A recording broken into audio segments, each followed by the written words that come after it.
Welcome to my channel. अब हम इसके बाद का टॉपिक कंटिन्यू करते हैं। हमारा नेक्स्ट टॉपिक है what do acid and base have in common. आपने देखा होगा एसिड और बेस कुछ ना कुछ तो कॉमन होंगी, तभी हम उसको पढ़ रहे हैं। उसमें कॉमन क्या है? इन दोनों के आयंस। याद होगा हमने फर्स्ट वीडियो में किया था कि एसिड कौन सा आयन प्रोड्यूस करता है? H+ ion. वही बेस कौन सा आयन प्रोड्यूस करता है? OH नेगेटिव, जिसको क्या बोलते हैं हम? Hydroxide ion. तो ऐसे ही जब ये बोथ एसिड, आपको याद रखना है, both acid and bases are क्या फॉर्म करते हैं? इलेक्ट्रोलाइट्स। क्योंकि इन दोनों के अंदर आयंस होते हैं, तो ये क्या फॉर्म करते हैं? इलेक्ट्रोलाइट्स फॉर्म करते हैं, which means that they are good conductor of electricity. It means क्या कि ये गुड कंडक्टर है इलेक्ट्रिसिटी की। And acid and base both produce ions in water solution, और वाटर सॉल्यूशन में दोनों ही क्या आयन प्रोड्यूस करते हैं। नाउ नेक्स्ट है the separation of H ion from HCl molecule can not occur in the absence of water. आपको ये बात ध्यान रखनी है कि आपका कि जो H आयन जो है, जो एसिड में जो H आयन प्रोड्यूस करता है, वो कब फॉर्म करेगा या कब नहीं करेगा।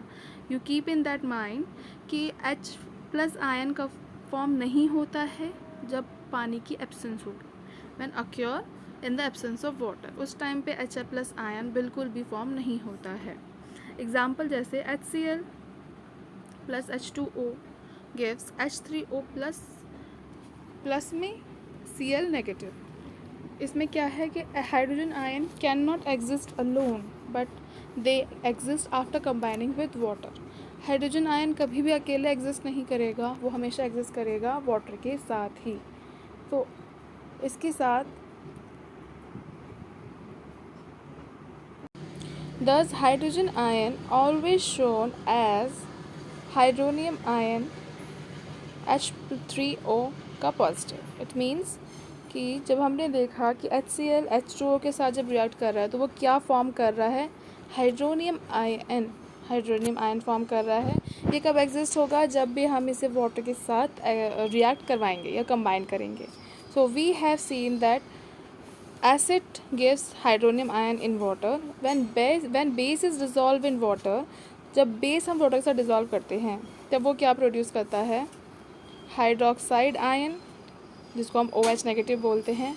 NaOH यहाँ पे एग्जांपल है। NaOH जब वाटर के साथ रिएक्ट कराते हैं तो क्या देता है? Ne positive and OH negative form करता है। ऐसे ही जब हम KOH के साथ, क्योंकि हमारा बेस है दिखाई दे रहा है हमें, तो ये हमें क्या देगा? K positive and OH negative. ये जस्ट एक तरीके से इसको डिवाइड करने का एक तरीका बता रखा है इन्होंने ना। यहाँ पे आपको याद रखना है कि when base generate hydroxide ion in water and base are soluble in water is called alkali. Alkali किसे कहते हैं? वन मार्क्स में भी आ जाता है कि बेस जो कि सॉल्युबल होते हैं वाटर में, उनको हम क्या कहते हैं? एल्कलाई कहते हैं। And all basis do not dissolve in water. ये याद रखना है कि कुछ ही बेस होते हैं जो पानी में डिज़ोल्व होते हैं, और जो डिज़ोल्व हो जाते हैं उन्हें एल्कलाई बोलते हैं, और कुछ डिज़ोल्व नहीं होते हैं। And alkali is a base that dissolve in water. Simple सी बात। अच्छा, जो एल्कलाई होते हैं वो कैसे होते हैं? सोपी टू टच करने पे में सोपी फील होता है, बिटर होते हैं टेस्ट में, एंड कोरोसिव होता है ये भी ना। इसके बाद हमारा नेक्स्ट टॉपिक है pH, जो हम pH स्केल कहते हैं को। आपका टॉपिक कहे तो हाउ स्ट्रॉन्ग आर एसिड और बेस सॉल्यूशन, कि एसिड और बेस सॉल्यूशन हमारा कितना स्ट्रॉन्ग है, ये हमें पता कहाँ से लगता है? pH स्केल से। नाउ यहाँ पे पॉइंट्स में हैं कि बाय यूनिवर्सल इंडिकेटर, जो कि क्या है? Which is a mixture of several indicators, a scale measuring hydrogen ion concentration. जो हम pH स्केल की बात करते हैं, अगर पूछा जाए कि वो स्केल क्या मेज़र करता है, वो मेज़र करता है हाइड्रोजन आयन कंसनट्रेशन। ये मेज़र करता है हाइड्रोजन आयन कंसनट्रेशन को इन अ सॉल्यूशन, जिसको हम क्या बोलते हैं? pH scale. ओके, H तो हमें पता चल गया कि हाइड्रोजन आयन कंसनट्रेशन को मेज़र करता है। Now what is P? P in pH stands for potential. P जो, अगर हम P की बात करें तो P का मतलब क्या होता है? पोटेंश होता है। और ये कहाँ की भाषा है? जर्मनी की भाषा है, और इसका मतलब है पावर। कहाँ की भाषा है ये? जर्मनी की भाषा है ये, और इसका मतलब है पावर। तो on pH scale we measure, अगर हम पीएच स्केल की बात करें तो हम इस पर क्या मेज़र करते हैं, कहाँ से कहाँ तक का मेज़र करते हैं? ज़ीरो से 14 तक। अब ज़ीरो क्या है? बहुत ही ज़्यादा एसिड होगा, एंड 14 क्या है हमारा? एल्कलाइन होगा, बहुत ज़्यादा। तो higher the hydronium power, higher the hydronium ion concentration, lower the pH value. जितना ज़्यादा आपका हाइड्रोनियम कंसनट्रेशन ज़्यादा होगा, पीएच वैल्यू में भी उतना ही ज़्यादा, उतना ही वो लोअर में जाएगा। जैसा अगर हमारा हाइड्रोनियम आयन ज़्यादा हो रहा है तो वो कितना, मतलब हमारे इस लोअर साइड में आएगा, मतलब एक 2 में फॉर्म, 1 में या 0 में फॉर्म करेगा वो तब, तो वो बहुत ही ज़्यादा एसिडिक फॉर्म होगा। ऐसे ही the pH of neutral solution is 7, ये आपको याद रखना है। जो न्यूट्रल सॉल्यूशन होता है, जिसको हम न्यूट्रलाइजेशन भी बोलते हैं अगर, तो उसका पीएच कितना होता है? 7। And value less than 7 on a scale shows acidic.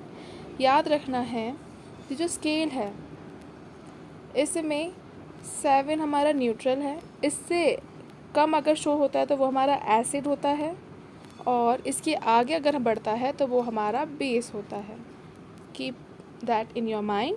सो इसके बाद है सम कॉमन सब्सटेंस, जिन पीएच है जिनकी बारे में कुछ कॉमन सब्सटेंस है जिनके बारे में पीएच पूछा जाता है। जैसे गैस्ट्रिक जूस, जो हमारा कहाँ, हमारे पेट के अंदर पाया जाता है, इसका पीएच क्या है? अबाउट 1.2। लेमन जूस, इसका पीएच होता है 2.2।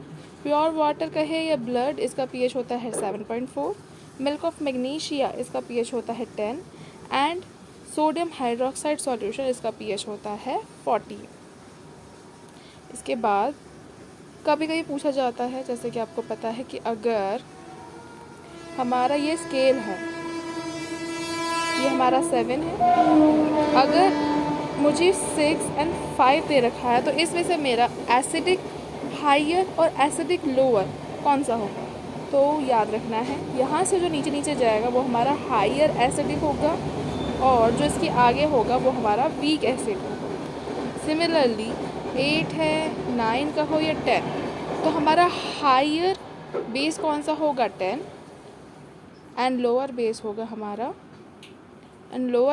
हमारा 9, जैसे कि आपने यहाँ पे देख सकते हैं।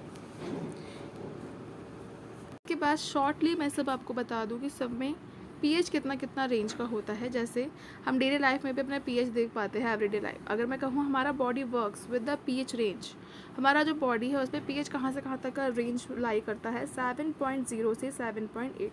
प्लीज़ नोट डाउन दैट कि 7.8 से 7 से 7.8 तक का रेंज होता है पीएच। अगर हम बोले कि हमारा जो एसिड है, एसिड रेन है, वो हम एसिड रेन कब मानेंगे? जब वो लेस देन 5.6 का पीएच क्रिएट करेगा।